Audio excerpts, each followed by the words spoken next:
Hey everyone, I've got another lighting project for you here today for your Grand Prix, and it does apply to some other cars as well who have similar issues.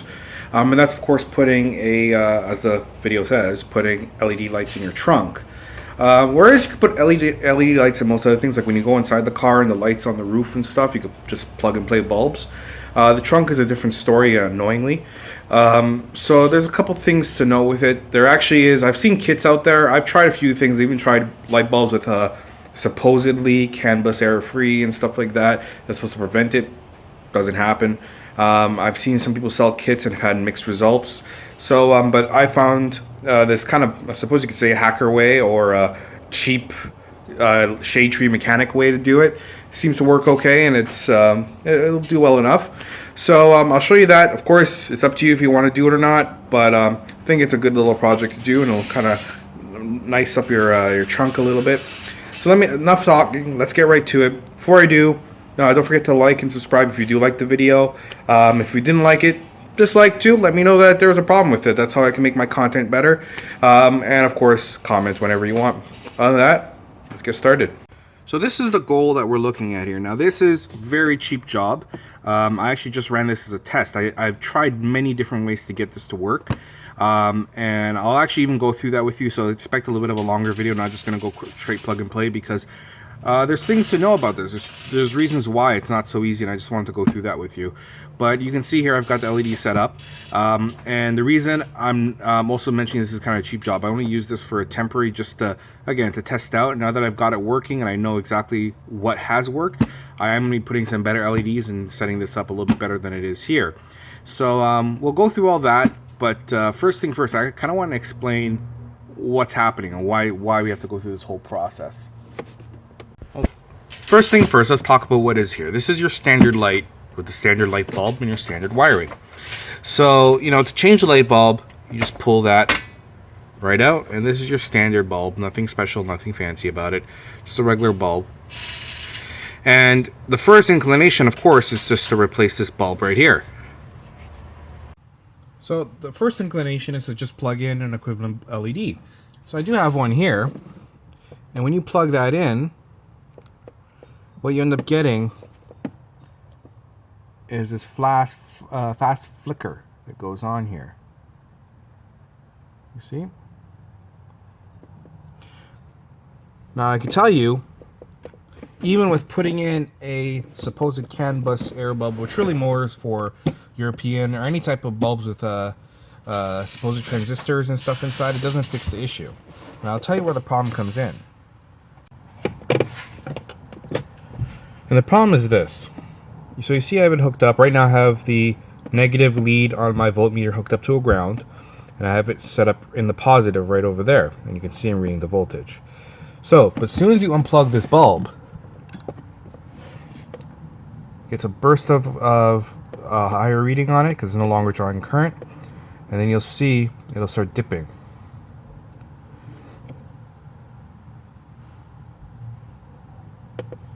There you go. See?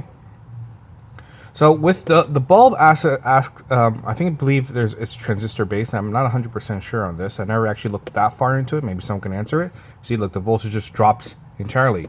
The bulb essentially completes the whole circuit.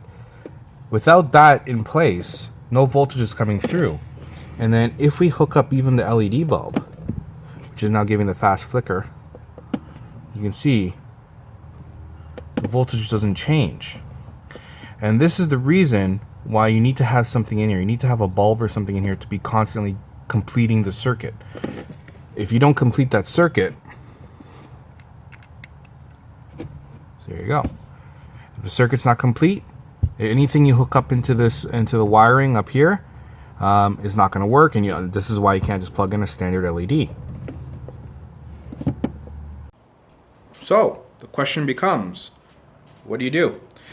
So my kind of recommendation, or only way I can see around it, is to leave the bulb in first and foremost. But then from there you can do a couple things. Number one is you can either black out the lens or even put some electrical tape over it and stuff if you don't want to have the light part of what you're seeing in the trunk. Or you just leave the light in and put some really bright LEDs to kind of compensate it out, so that way, maybe they all work in tandem. So the first thing I do is establish the bulbs you're going to use, what kind of LEDs, and where to put them. Because I say to do this first because that determines your wire size. For example, I'll be using 2 of these style LEDs, and they have just 3M tape on the back. And you can see it has really, really long wire. So I find the best thing to do is when you find your mounting point, you mount it first, and then it'll be easier to gauge out your wiring. So if this is sitting, you know, up here, then I only know I need, for example, this much wire. And then I can cut and make sure it's as precise as possible. Once you determine what bulbs you're using, the mounting, and how you're mounting it, some of them you may drill in this case it's just 3M tape. If you're going to be using some tape, you'll want to clean here, get some degreaser or any type of something safe for obviously the body of the car and for the paint or anything like that, but something you can clean off all any grime here, you know, isopropyl alcohol or anything like that can help take that off, which I've already done, by the way. And then once you do that, I'm actually going to mount my bulb. So I'm just going to take the 3M tape off, and I'm going to put one, so that I have over here, I'm going to put it right about here actually.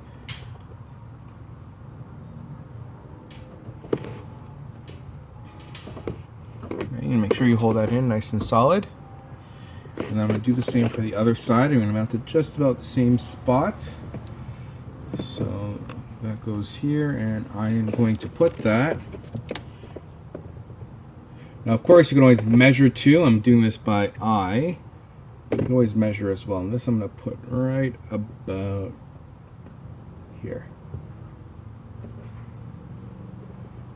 And hold that in place as well. So you're just going to take a few minutes. It doesn't hurt to apply some pressure to make sure the glue adheres. Now, next thing you do is you're going to take this, and the bulb's off right now. You probably could disconnect the fuse too to just save yourself some of the problems with electrical. I have not, but I recommend taking the fuse out. It's also off right now because after a few minutes it shuts off on its own anyways.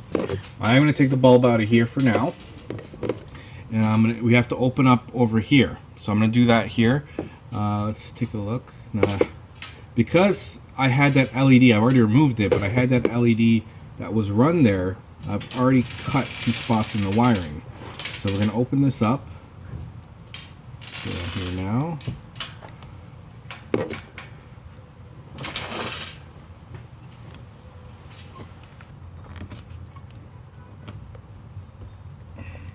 Alright.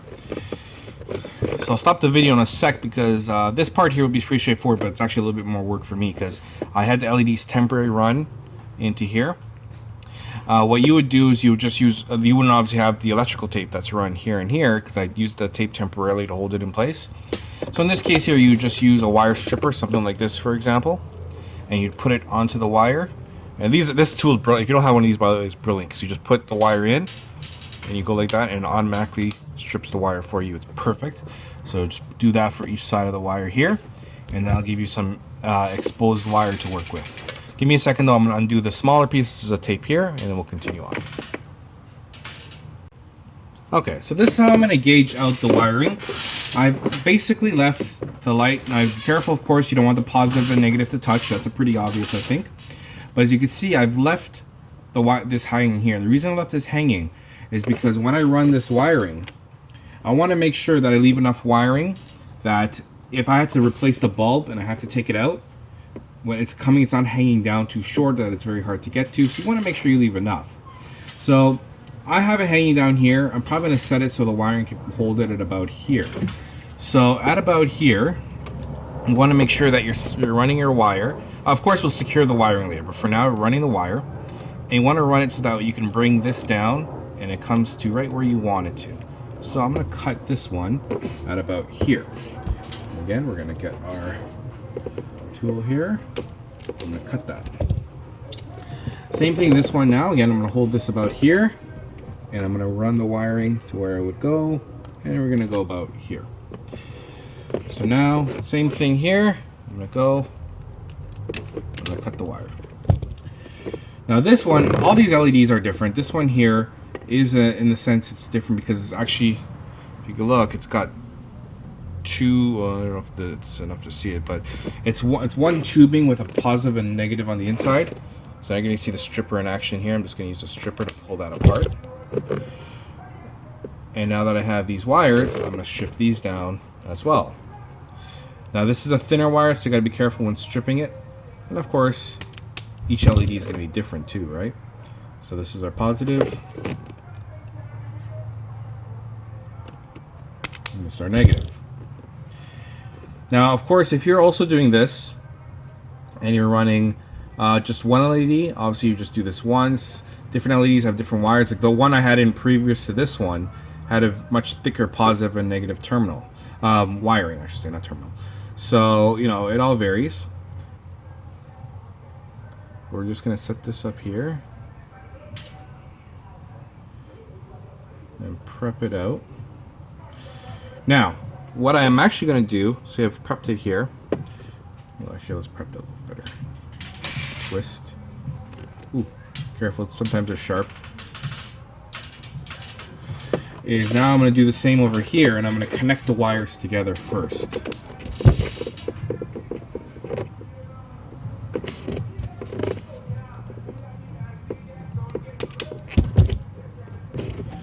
You can see how this tool, as I was telling you guys before, these wire strippers, they're so cheap and they get the job done so much better than if you try and use a knife or some of the quote-unquote better wire strippers out there.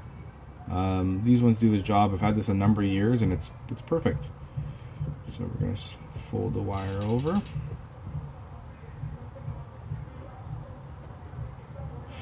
Of course, now I should also mention there's tons and tons of different ways, right? There's wire connectors, heatsink tubing.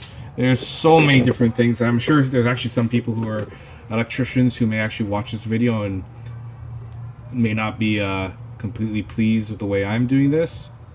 That's okay. We're not here to argue the methodology of my wiring. We're here to see how you can get this done. I prefer this way. It works for me. Whatever, right? Okay. We've got our two positives and our two negatives hooked up. Again, we're going to keep that separate. Alright, so now I'm going to move the camera around here. Alright, so when you're looking at the two bulbs, this one here is your ground.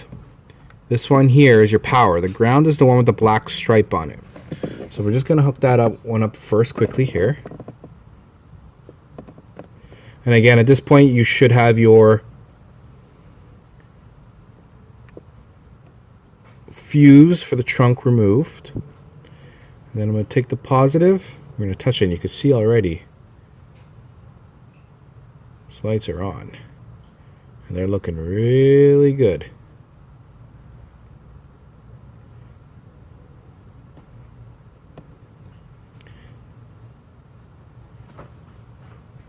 And again, you can use all sorts of different things. If you watched my headlight video with how to do your the resistors and so on like that, sorry, headlight video putting on LED turn signals, my apologies, then you saw they had those little connectors, those little butt connectors you can use to connect the wires in. They have those. They have all sorts of different stuff there, right? So, oh, the shut off, they just did the auto shut off now. What a weird timing. Anyways, but you can see now it's all hooked up. So now it's just a matter of kind of taping everything all together, making sure that you isolate the positive and negative and make sure they're not going to touch or make contact in any way. And then putting everything back together. So I'm just going to use the good old electrical tape.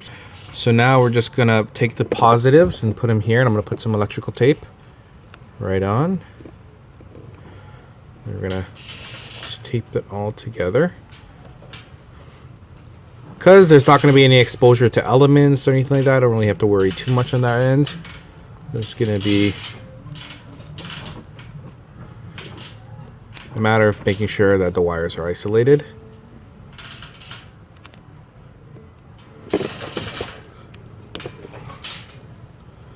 Okay.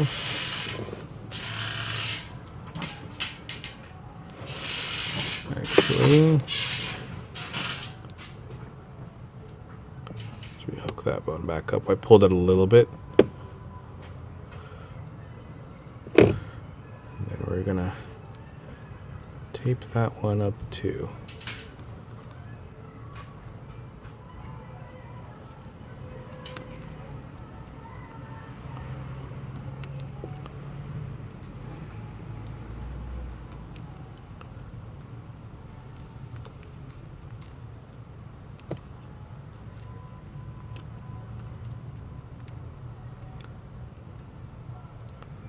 Okay. Now we're going to put this up here.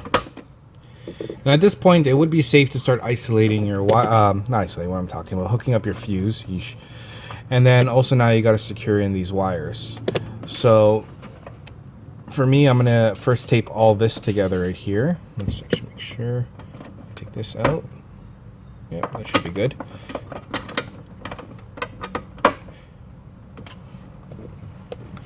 So same thing. I'm just gonna put this together like how I need it.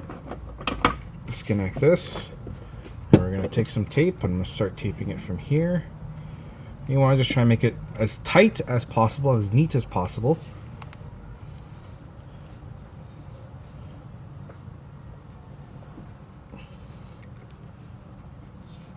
So nice tight rolls of the tape.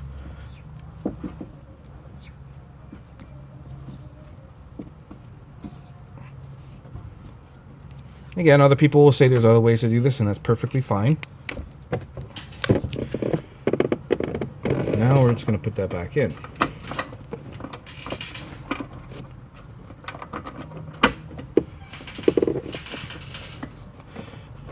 So now you have a few options here.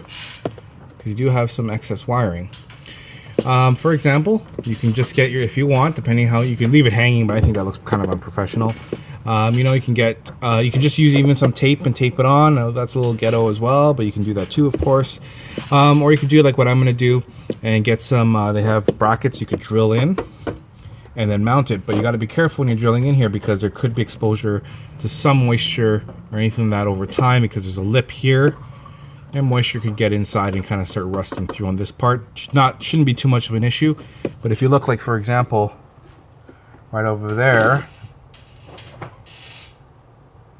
there we go. You can see a little bit of rust there, and that's caused by some exposure to moisture and stuff. So that's what happens over time. But let's go take a look at the final result now. Alright, so here it is. I'm just going to open the trunk up. There we go. Now, of course, at night, that will look different as well. You can see the lights are on there. I haven't obviously cleaned up the wiring. I'll leave that for you guys to decide how you want to do it. You can see the LEDs are now on. Very bright, very working. Now, of course, like I said, if you want to even take a step further and you don't want this to interfere, you can, when you remove this, you can black this out with some tint paint, black paint, anything like that. Or if you want to be really ghetto, you can put some electrical tape on it. Or you can leave it to be part of the whole setup itself. It doesn't hurt to have some extra lighting in there, and these will be quite bright as it is, as you can see. Wish I could show you at night. Maybe I'll film a night shot just to show you guys quickly as well. But other than that, that's it. That's all there is to it. The video is longer than the work actually takes because I did some explanation and explain why this is happening. But if you are pretty handy with a wire stripper, some electrical tape or connectors or anything like that, this is a pretty easy job to do. And what seems to be daunting with of course the bulb not working can drive you nuts, it's actually easy to do with some aftermarket LEDs. So I want to thank you all very much once again for watching the video. I do appreciate it, appreciate all the support and everything like that. I'll see you next video. Thank you.